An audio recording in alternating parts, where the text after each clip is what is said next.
Hi, welcome back to my channel. So we're going to do some short videos. This is the first one of this that shows you just how to create a character in these various role-playing games that we've been covering. So first one here is basic Dungeons and Dragons. Materials we need: a bunch of dice. So we've got some Black Hat Kickstarter dice and some Traveller Kickstarter dice, some scratch paper, thank you Mr. Birdie, and the rule books, and in this case just the Rule Cyclopedia. That's the only book that we need for creating a character. So for basic Dungeons and Dragons, the idea is to roll 3 6-sided dice to get your ability scores. And what I'll do first is I'm going to roll 3 6-sided dice to get 6 ability scores, and then there are rules for adjusting those after we've looked at the ability scores and chosen our class. So we're going to get our 3 6-siders. Let's move this across here.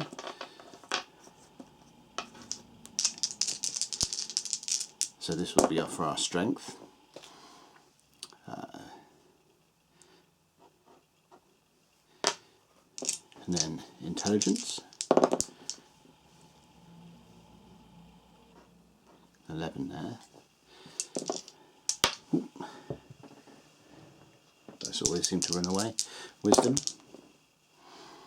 A 9. Dexterity. 8. Constitution. Oh, good one there. 13. And charisma. A 9. Okay. So our highest score there is this 13. So strength, intelligence, wisdom, dexterity, constitution, and charisma. So we've got a relatively high intelligence there. So I think what we'll do is make this a magic user. And with the case of a score adjustment, what we can do is to drop scores down by 2 points to raise our prime score up by 1. In this case, the prime score for a magic user is intelligence, which is why we've chosen magic user there because it's the highest one there. So no score can be adjusted below 9. That's unfortunate, is that we've only got constitution and that goes. So I can reduce that to 11 to up that by 1, so that becomes 12, and I can reduce that by another 2 points to 9, so that becomes 13. So this isn't going to be the best character in the world, but you know, one of the challenges with basic Dungeons and Dragons is to deal with what you've got. So those scores can now be put into our table here, so our character sheet. So strength of 7, an intelligence of 13, a wisdom of 9, a dexterity of 8. Now I'm filling things in pen, so hopefully they're a little bit clearer on camera. Constitution of 9, and a charisma of 9. Like I said, this isn't the most amazing character ever, but we'll just go where the dice take us. So we can work out the adjustments there now. So a score of 6 to 8 gives us a -1 penalty, so we can do that for that and for our dexterity there. And a score of 9 to 12 gives us no adjustment at all, so that's our wisdom, our constitution, and our charisma. And then our intelligence of 13 gives us a +1. So that's the basics. Okay. So experience for prime requisite is intelligence, and the XP adjustment. So for a magic user, intelligence of 13 to 15, we get a +5%. So that's whenever the DM awards us experience points, we gain an additional 5% on top of that. So we can fill in class now as well. So magic user, and level 1 at the start here. I'm going to make the guy neutral. In basic Dungeons and Dragons there are 3 alignments: lawful, neutral, and chaotic. What else can we do from this? We can also go and have a reference of the magic user table. And we know that their saving throws are going to be, for level 1, a 13 for death ray and poison, a 14 for magic wands, a 13 for paralysis, a 16 for breath, and a 15 for rods, staves and wands. That's all just listed from the table. The spells per level, now this isn't recorded on this, so I'm just going to note this at the top here. So spells,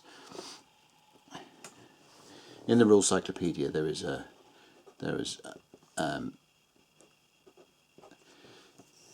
spellbook sheet, and we'll come to how many spells he knows and what spells he knows in a second. But per day he can only memorise 1 first level spell. We'll give him a name.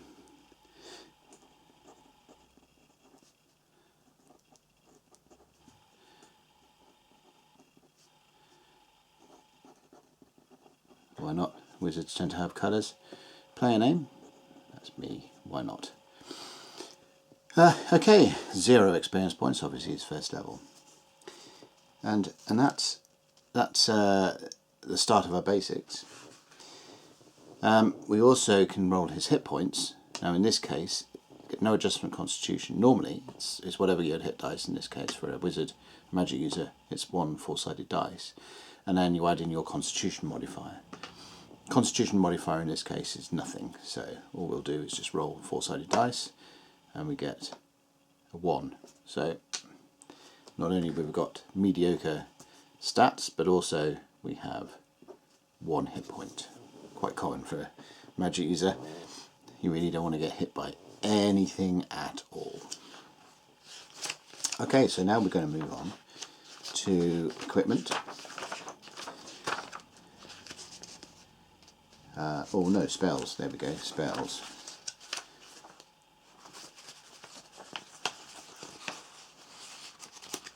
So the rules themselves, when we get to magic user spells, spell books, he gets a spell book. So in his equipment carried, we can say spell book. And a spell book has an encumbrance value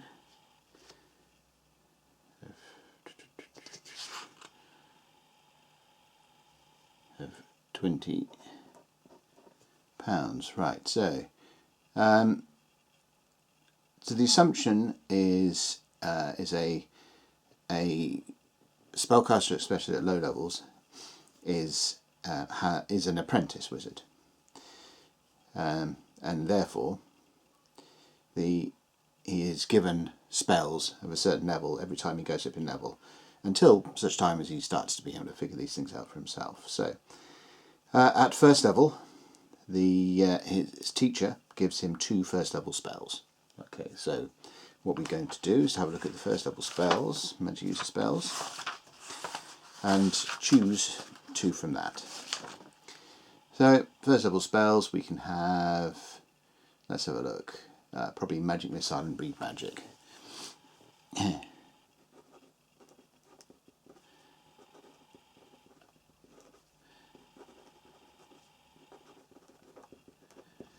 So the first will give him some offensive capability, and the good thing about Magic Missile is that it hits quite hard in basic D&D.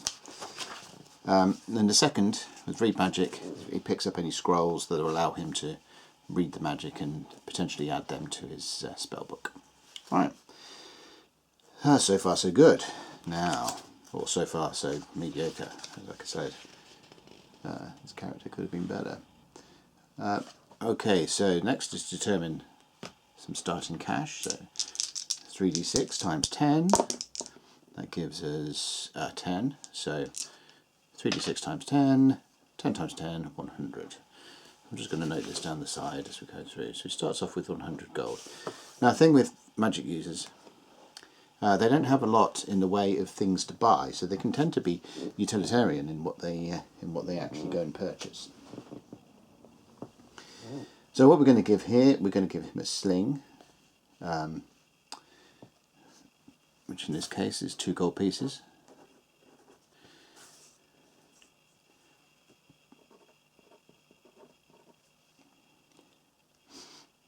And it's 20 coins, so I'm going to keep the pounds and the coins weight separate, encumbrance separate.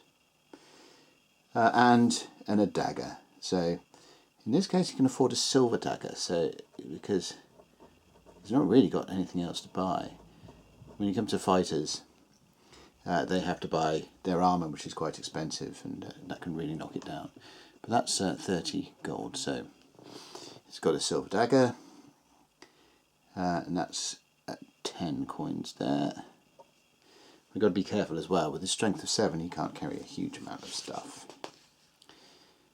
And sling. He's going to have sling bullets.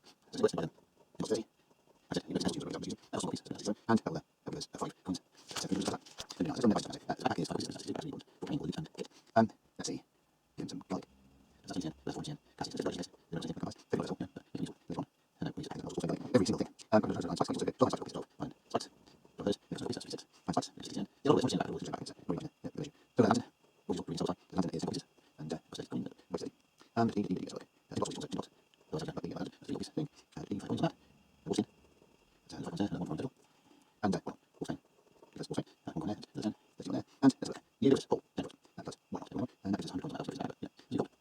There was a tendency, and everyone has a 10-foot pole, it gets a bit silly, but you know, your fighters probably won't be able to afford them after they've bought everything that they need for their armour and so on.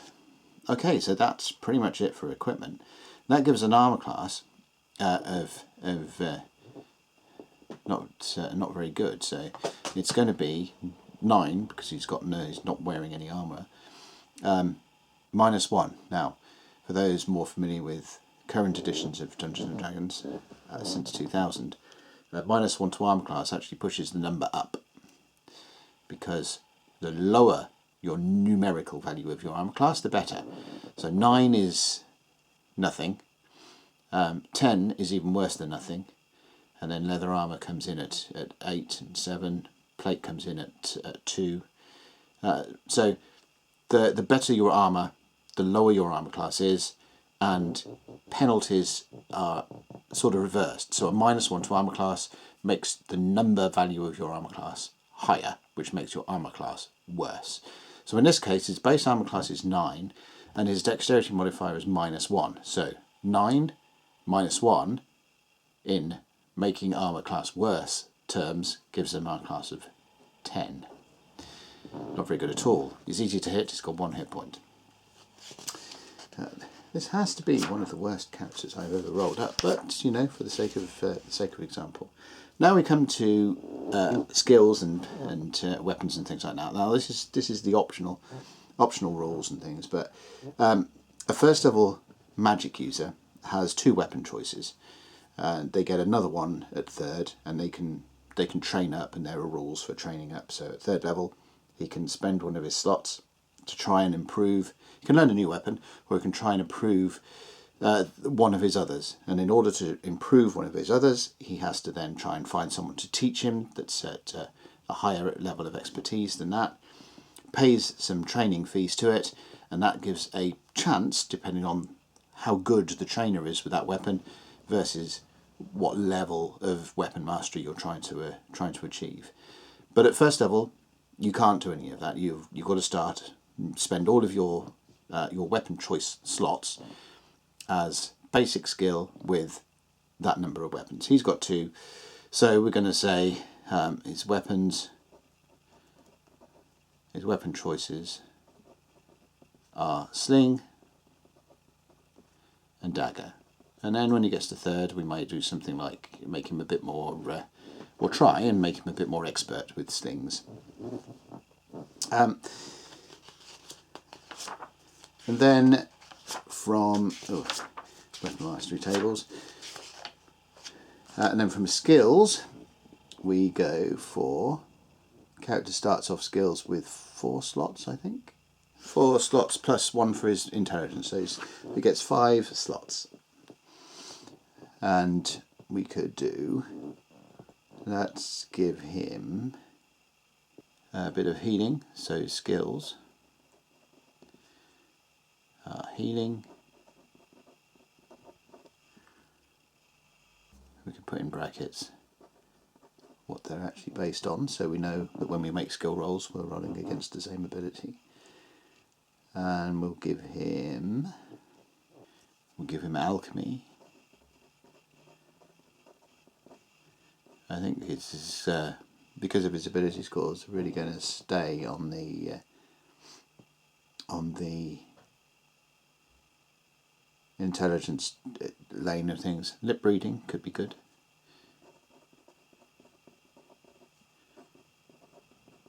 And mimicry. Sort of go a bit hand in hand. Let's finish him off with disguise. Bit of a deceptive wizard that we've got. I can also write his gold piece. We've got 31 gold pieces left over, so I'm going to write 31 down here. Well, with all of this, he's a default is human, and then everything else I can sort of determine. So let's say he's 5'10", and his weight is 64 pounds. There's nothing to roll up on here. Let's make him, his age is let's make him 23. Who's fairly young, still apprentice, still got a long way to go. Brown hair and hazel eyes. So nondescript. You can kind of just fill in all of these as per. And then as we keep moving, so now we need to go and figure out his encumbrance. So that's 20, 30, 40, 50, 110, 140, so it's less than 400, so he's going to have a normal speed of 120, which is, and encounter speed, oh that's 40, sorry, so used to writing it down like that, forgetting that there's a slot for it, right, 40, and his running speed is going to be 120, so that's a per round speed there. Other is if you can fly or do anything like that. That's kind of almost it, other than this section here that we when we get to the combat tables, but they're all, so the values for attacking are pretty much the same. So at first level they all start at 19.